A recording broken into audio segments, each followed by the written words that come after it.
Hello. A well-prepared pad goes a long way towards having a lasting and functional overall shed site. So in today's video, we're going to give you our top 10 tips on how to prepare your pad.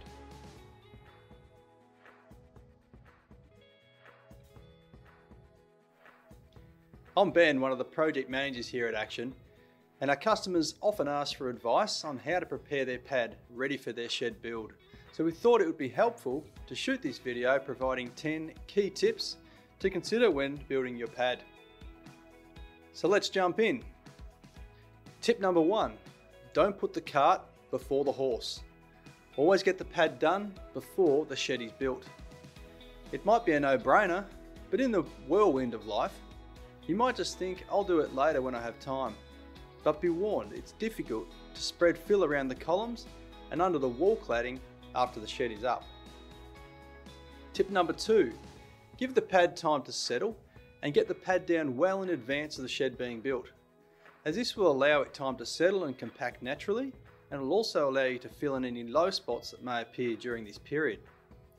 Tip number 3, contrary to what we've just said in tip 2, if your site requires a lot of fill, make sure you mechanically compact each layer as you cart it in, as it will take longer to naturally settle, and even then may cause stability issues when it comes time to put the footings in. And tip number 4, try and build your pad as flat as possible.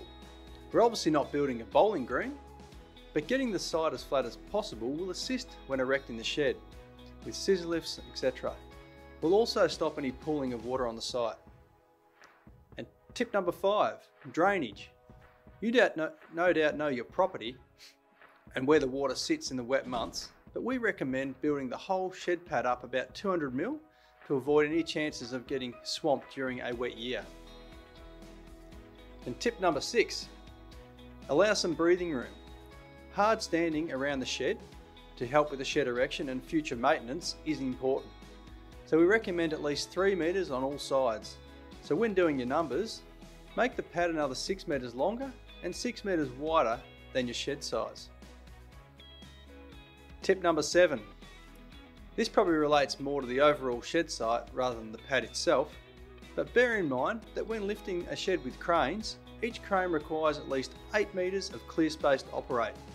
Obviously this might not always be achievable, so discuss this with your building consultant when they visit your site. Tip number 8, don't forget your tanks.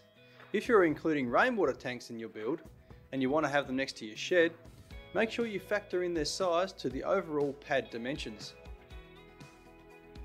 And tip number 9, as part of your site prep, don't overlook including the approach or the driveway leading up to the shed.